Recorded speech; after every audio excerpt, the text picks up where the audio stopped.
Good evening students. आज हम लोग इलेक्ट्रिक चार्जर और फील्ड में और न्यूमेरिकल्स आगे करते हैं। देखिए बहुत सारे न्यूमेरिकल्स हैं तो थोड़ा थोड़ा मैंने बनाया हुआ है। मान लीजिए क्वेश्चन में बोल रहा है कि एक ट्रायंगल है, इक्विलेटरल ट्रायंगल, और इक्विलेटरल ट्रायंगल में यहाँ 2 माइक्रोकूलाम, यहाँ -3 माइक्रोकूलाम और यहाँ -3 माइक्रोकूलाम है, और इसकी जो वैल्यू है डिस्टेंस की वो 20 सेंटीमीटर है।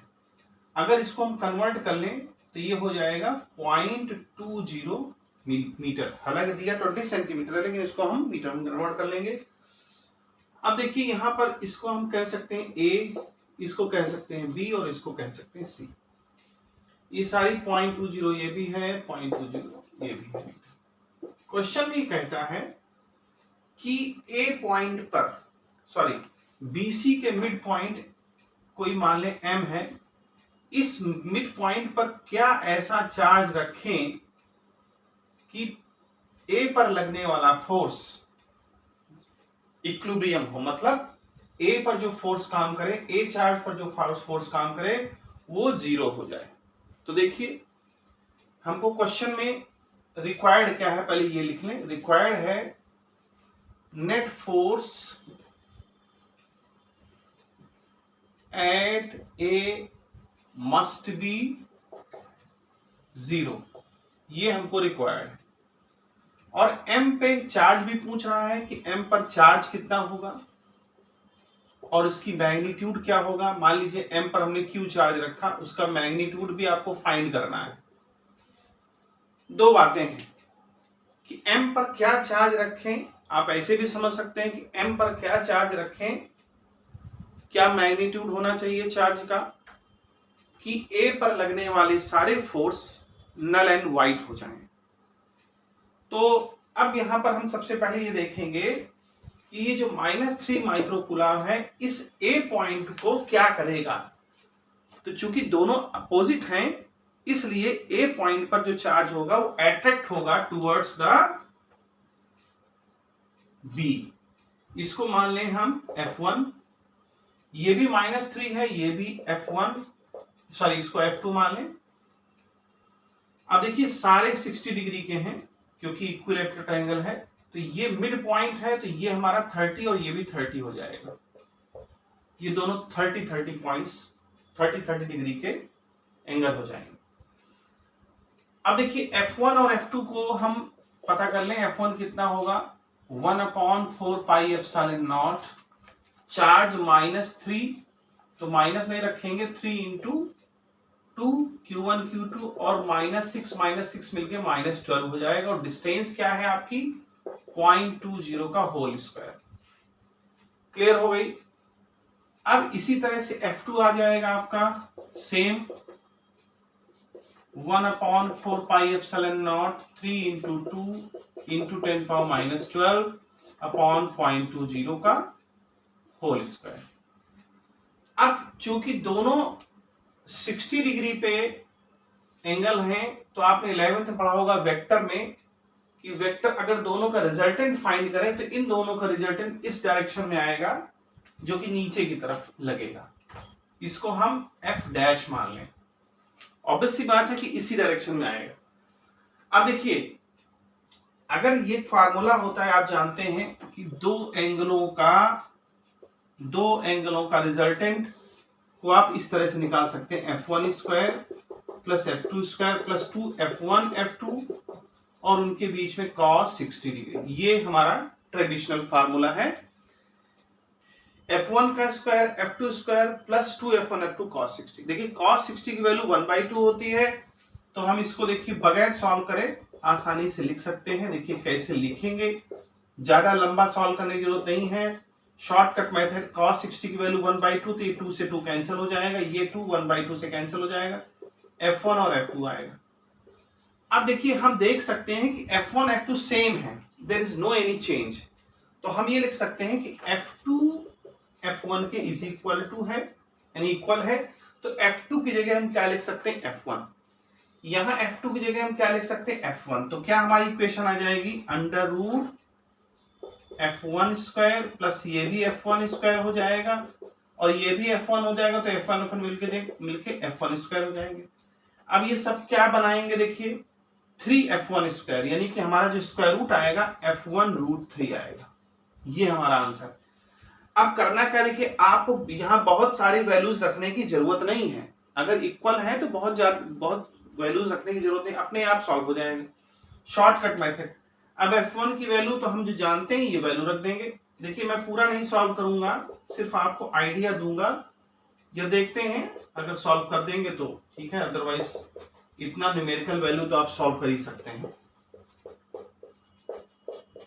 ये देखिए, ये हमारे पास F1, इसको F' हमने माना था, यहाँ पर F' लिखें। ये क्या आ गया F', यानी ये वैल्यू आ गई F'।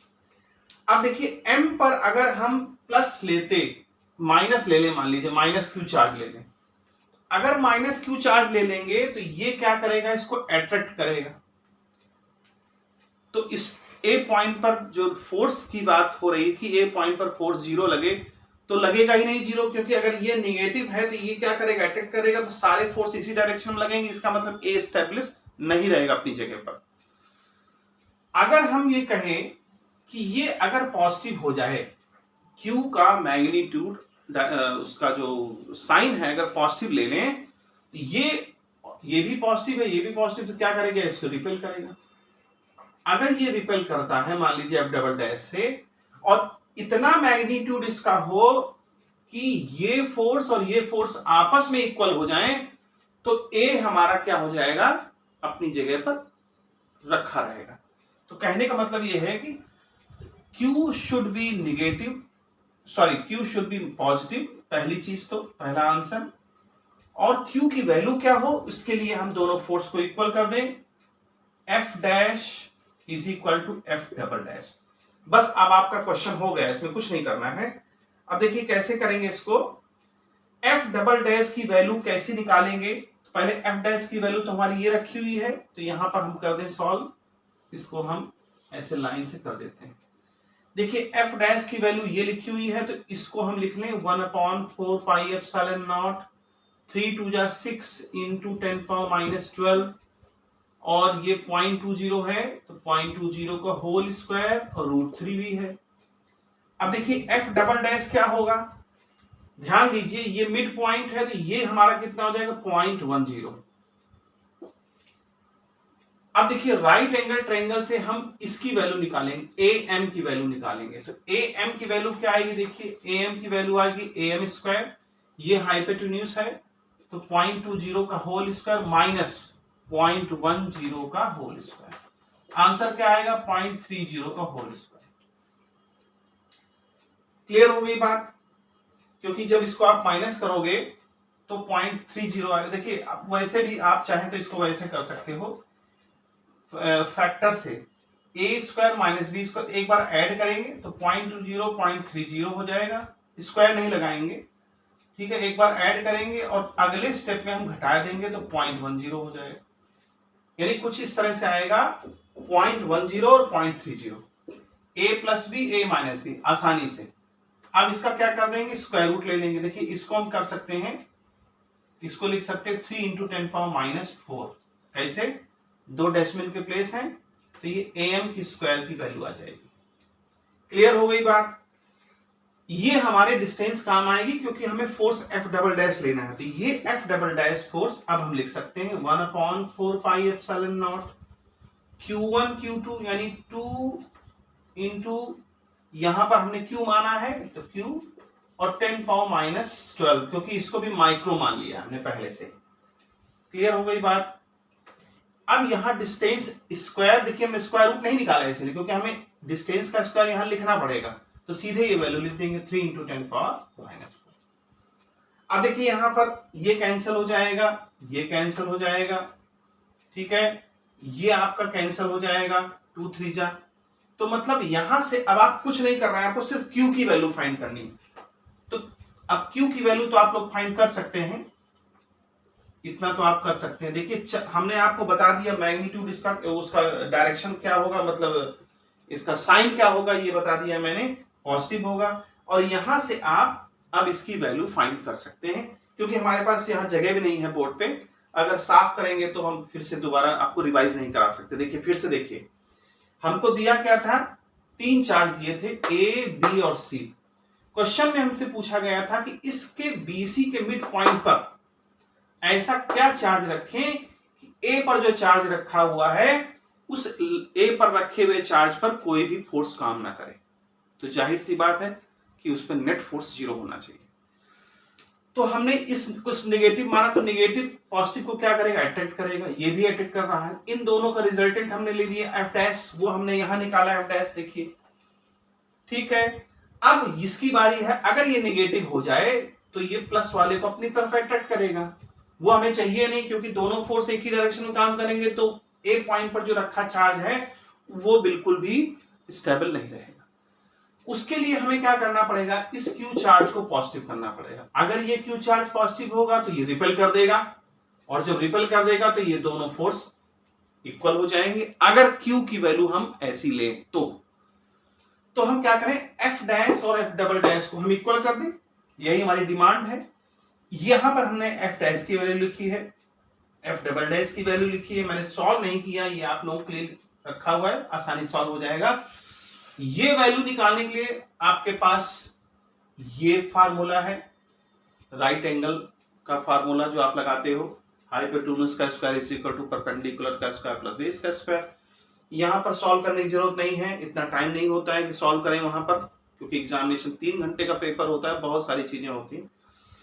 एक बार ऐड कर दें, एक बार माइनस कर दें, डेसिमल की प्लेस हमने उठा के सेट कर दी। इस तरह से ये हम सॉल्व कर सकते हैं। अब यहां पर जगह होती तो हम सॉल्व कर लेते, खैर कोई बात नहीं है, ये आप करिएगा, अगर नहीं निकलता है तो फिर हम बताएंगे आपको, ठीक है, ओके। तो अब हम नेक्स्ट क्वेश्चन में आएंगे, ठीक है। नेक्स्ट क्वेश्चन देखिए बच्चों, नेक्स्ट क्वेश्चन पे आते हैं। एक ड्रॉप है, ऑयल ड्रॉप है, जो कि इस पे चार्ज जो है नेगेटिव है, क्योंकि इलेक्ट्रॉन्स उसने बोले हैं, 12 इलेक्ट्रॉन का चार्ज इस पे नेगेटिव है, और वो इलेक्ट्रिक फील्ड में स्टेशनरी है। समझ रहे हैं मेरी बात? तो पहले तो ये समझिए कि 12 इलेक्ट्रॉनों का अगर चार्ज उस पर है तो उसका कुछ वजन भी होगा, हवा में तो होगी नहीं, तो उसका कुछ वजन होगा। अगर वो स्टेशनरी है, इसका मतलब उसके वजन को किसी ने रोक रखा है, और वो कौन रोक रखेगा, इलेक्ट्रिक फील्ड, वही इसने बोला हुआ है। तो देखिए, अगर ये इलेक्ट्रॉन है, पहली बात तो समझिए, तो इसका वेट तो हमेशा नीचे की तरफ ही काम करेगा, चाहे कोई भी इलेक्ट्रॉन हो, चाहे पॉजिटिव चार्ज हो। अगर ये इलेक्ट्रॉन है तो इलेक्ट्रिक फील्ड की डायरेक्शन नीचे की तरफ होगी, तभी इस पर फोर्स ऊपर की तरफ काम करेगा। ये आपने इलेक्ट्रिक फील्ड एंड चार्ज पढ़ा होगा। अब कैसे, देखिए इधर की तरफ हमने बनाया और इलेक्ट्रिक फील्ड डायरेक्शन नीचे कैसे बना दी। देखिए अभी थोड़ा इसको जरा थ्योरी समझिए, इलेक्ट्रिक फील्ड जनरेट कैसे होती है। देखिए कहीं प्लस चार्ज होता है, कहीं नेगेटिव चार्ज होता है, तो हमेशा इलेक्ट्रिक फील्ड प्लस से नेगेटिव की तरफ होती है। क्लियर हो गई बात? अगर यहां नेगेटिव चार्ज रख दें, अब बताइए वो किस तरफ जाना पसंद करेगा, तो जाहिर सी बात है नेगेटिव वाला पॉजिटिव की तरफ जाना चाहेगा, और नेगेटिव वाला नेगेटिव को ढकेलेगा कि हमसे दूर जाओ, और पॉजिटिव वाला कहेगा हमारे पास आओ। इसका मतलब ये फोर्स इस पर जो लगेगा वो इस तरफ लगेगा। इसीलिए इलेक्ट्रिक फील्ड की जो डायरेक्शन है उसके अपोजिट हम इलेक्ट्रॉन को चलाएंगे, यानी उस पर फोर्स अपोजिट लगेगा। ठीक है, मुद्दा ये नहीं है, मुद्दा ये है कि क्वेश्चन पूछता है कि इलेक्ट्रिक फील्ड की वैल्यू दे रखी है 12 ड्रॉप, ये ड्रॉप है नेगेटिव चार्ज की, उस पे 12 इलेक्ट्रॉनों का बोझ है। क्वेश्चन पूछता है कि बताइए उस ड्रॉप की रेडियस क्या होगी। सबसे पहला सवाल ही पूछता है ड्रॉप की रेडियस। अब देखिए हमको 12 इलेक्ट्रॉन, देखिए चार्ज कितना दिया है, 12 इलेक्ट्रॉनों का चार्ज, और इलेक्ट्रॉन क्या होते हैं, ये वैल्यू होती है कूलम। क्लियर हो गई बात? एक बात हमको दिया होगा। दूसरा जो इलेक्ट्रिक फील्ड की वैल्यू है वो करीब 4.55 इंटू 10 टू द पावर, मैं देख लेता हूं क्या दिया है, सॉरी 2.55 इंटू 10 पावर 4 न्यूटन पर कूलम, ये दिया हुआ है। और डेंसिटी ऑयल की दे रखी, जो ऑयल ड्रॉप है उसकी डेंसिटी दे रखी है, वो दे रखी 1.26 ग्राम पर सेंटीमीटर क्यूब, 1.26 ग्राम पर सेंटीमीटर। ठीक है। और हमको जी की वैल्यू दे रखा है, एज यूजुअल ई की वैल्यू दे रखा है। तो सबसे पहला काम देखिए आप लोग ये करेंगे, ग्राम पर सेंटीमीटर को चेंज करेंगे एमकेएस सिस्टम में लाएंगे। ये सीजीएस सिस्टम है। तो देखिए जब भी कभी आप ग्राम पर सेंटीमीटर को चेंज करेंगे तो 1000 का सीधे मल्टीप्लाई कर देंगे किलोग्राम पर मीटर क्यूब। अब ये भी देखो बहुत छोटी चीज है, लेकिन आपको हो सकता है इसमें कंफ्यूजन हो जाए कि कैसे चेंज हो गया। देखिए ग्राम पर सेंटीमीटर क्यूब को अगर हम चेंज करते हैं तो ग्राम तो ऊपर है और सेंटीमीटर क्यूब नीचे है, तो ग्राम को हम बना देंगे किलोग्राम, तो 1000 से डिवाइड करेंगे यानी 1/1000 यहाँ हो जाएगा। और सेंटीमीटर को जब मीटर में बदलेंगे तो ये भी 1/100 करना पड़ेगा, लेकिन इसको 3 बार करना पड़ेगा क्योंकि क्यूब लिखा हुआ है। तो जैसे ही ये 10 की पावर 6 ऊपर जाएगा और 3 ये वाले 3 नीचे आएंगे तो 10 पावर 3 बचेगा। ठीक है, छोटी क्लास में बताया जाता है। तो ये डेंसिटी हो गई। अब सवाल उठता है कि अगर ये स्टेबल है ड्रॉप, तो इस पर फोर्स हमेशा वेट के बराबर। अब उसका वेट क्या होगा, तो आंसर है मास इंटू ग्रेविटी होगा। ठीक है, फोर्स हम जानते हैं इलेक्ट्रिक फील्ड क्या होता है, F/Q होता है। तो यहां F/Q, F की जगह क्या रख देंगे, E इंटू क्यू। ये भी मामला हमारा सॉल्व हो गया। अब E हमको दिया हुआ है, Q हमको ये मालूम है। हम पूरा नहीं सॉल्व करेंगे, देखिए फिर बता दूं, पूरा नहीं सॉल्व करेंगे, आप मैं मेथड समझा दूंगा, सॉल्व आप करेंगे। मास देखिए, ड्रॉप का मास क्या होता है, वॉल्यूम इंटू डेंसिटी, फार्मूला है। तो हम मास को क्या कर लेंगे, volume into density into gravity. सारी चीजें हमारे पास आ गई। अभी वॉल्यूम को हम ब्रेक कर लेंगे, क्या ब्रेक कर लेंगे, वॉल्यूम स्फीयर का क्या होता है, 4/3 पाई r³, डेंसिटी इंटू ग्रेविटी। अब आपको कुछ नहीं करना, केवल सॉल्व करना है। ठीक है, आईएससी बोर्ड में तो कैलकुलेटर अलाउड है, लेकिन मैं देखता हूं बच्चों को कि कैलकुलेटर से करने के बावजूद भी गलत कर देते हैं, तो वो उनकी प्रॉब्लम है। यूपी बोर्ड में और सीबीएसई बोर्ड में कैलकुलेटर नहीं अलाउ है, अभी तक तो नहीं था, मे भी हो सकता हो गया हो। तो उन बच्चों को हाथ से करना है, अपने मतलब पेन से करना है। तो देखिए अब आर की वैल्यू तो यहाँ आप निकाल ही सकते हैं, आपको सब कुछ पता है, पाई की वैल्यू पता है, डी की वैल्यू पता है, जी की वैल्यू 9.8 मालूम है, चार्ज पता है, ई पता है। क्लियर हो गई बच्चों। तो ये हमारा एक क्वेश्चन हुआ। ठीक है, अब हम दूसरे क्वेश्चन में आएंगे। देखिए दूसरा वाला एग्जाम्पल। ठीक है, दूसरा एग्जाम्पल देखें। हमको दे रखा है कि एक चार्ज QA है प्लस 0.25 माइक्रोकूलम और एक चार्ज QB है माइनस 0.25 माइक्रोकूलम। ये दोनों कहाँ प्लेस हैं, तो एक हमने पॉइंट मान लिया A, जो कि आपको दिया 0 माइनस 5 माइक्रोकूलम, समझ लीजिए, सॉरी 5 सेंटीमीटर। देख लेता हूं मैं क्या क्वेश्चन दिया है, 15 सेंटीमीटर दिया हुआ, माइनस का 15 सेंटीमीटर। क्लियर हो गई बात। दूसरा है 0 प्लस 15 सेंटीमीटर। अब ध्यान देने वाली बात यह है कि 0 क्या है, देखिए x y और z, यानी x y 0 है लेकिन z में -15 है, x y 0 है लेकिन z में +15। तो कैसे इसको बनाएंगे, देखिए बनाने का तरीका ये है, ये हमारा 0 हो गया, ये x हो गया, y हमको नहीं मतलब है, y से y इसका हम परपेंडिकुलर मान लें, z हम ये मान ले रहे हैं, क्योंकि अगर हम z को हवा मानेंगे तो हम सवाल कर नहीं पाएंगे, क्योंकि 3D तो ये है नहीं। तो देखिए एक कोऑर्डिनेट हमारा यहां पर आ रहा है -15, सॉरी ये आ रहा है QA प्लस 2.25 माइक्रोकूलम। ठीक है, और दूसरा कोऑर्डिनेट हमारा क्या आ रहा है, -0.25 माइक्रोकूलम। ये हमको माइनस, अच्छा थोड़ा सा मैं कंफ्यूज हो गया, माइनस है तो नीचे आएगा, सॉरी माइनस है ना तो नीचे आएगा। ए वाला पॉइंट हमारा यहां आ गया और बी वाला पॉइंट यहां पहुंच गया। ए में हमने प्लस रखा भी। अब ध्यान देना ये है कि क्वेश्चन पूछ रहा है कि एक सिस्टम है ये, यानी पूरा सिस्टम है और सिस्टम में 2 चार्ज रखे हुए हैं। तो हम ये मान लें कि ये पूरा एक सिस्टम है, इसको सिस्टम मान लें। तो कहता है सिस्टम में नेट चार्ज कितना है, पहला क्वेश्चन पूछता है नेट चार्ज। तो देखिए नेट चार्ज क्या होगा, सिस्टम का नेट चार्ज, ये माइनस है ये प्लस है, सिस्टम में चार्ज प्लस भी उतना ही है माइनस भी उतना ही, तो टोटल चार्ज कितना हो गया, 0। तो सिस्टम में नेट चार्ज क्या है, 0, पहला आंसर। दूसरा पूछता है इसका डाइपोल मोमेंट क्या है, तो डाइपोल मोमेंट का फॉर्मूला लगा दीजिए, हो गया P = 2L × Q। अब देखिए ये सवाल छोटा है लेकिन मैंने लिया क्यों, क्योंकि 2L की वैल्यू बच्चे जो है अक्सर भूल जाते हैं क्या रखना है। ये जो वैल्यू है देखिए यहां से हमको कोऑर्डिनेट हमने क्या लिया था, +1 +15 सेंटीमीटर, और ये माइनस का नीचे आएगा 15 सेंटीमीटर। ये पूरी वैल्यू हमारी यहां से यहां तक 2L है ना कि L। तो ये 2L वैल्यू कितनी हो जाएगी, 15 ऊपर 15 नीचे हो जाएगा 30, क्योंकि सेंटीमीटर है इसलिए हमने इसको बना लिया -2।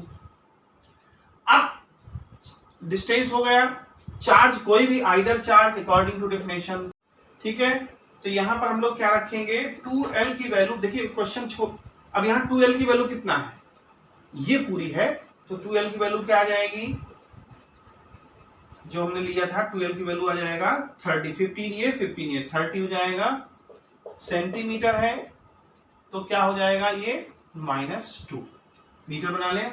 देखिए ये हमने 2L है तो पूरी 2L है, देखिए पूरी 2L है, ठीक है। तो पूरी 2L का मतलब क्या हुआ, ये 15 हो गया 30, और चार्ज हमको कितना दिया हुआ है 0.25 माइक्रो कूलम है, तो -6 लगा दीजिए। अब देखिए 25 से 3 का करेंगे तो 25 3 = 75, डेसिमल का ये प्लेस 0 से हट जाएगा तो कितना आ जाएगा 7.5 × 10⁻⁸, ठीक है। ये यहाँ आ जाएगा डेसिमल प्लेस हटने के बाद, तो ये इतना आ जाएगा, तो ये आंसर आ जाएगा कूलम मीटर, ठीक है बच्चों। तो ये समझ में आया होगा आपको। तो मैंने कुछ क्वेश्चंस रखे थे जो कि अच्छे क्वेश्चंस थे, और मुझे ये उम्मीद है कि आप लोगों को समझ में आया होगा। अगर कोई प्रॉब्लम है तो कमेंट सेक्शन में आप बता सकते हैं। Okay, good bye.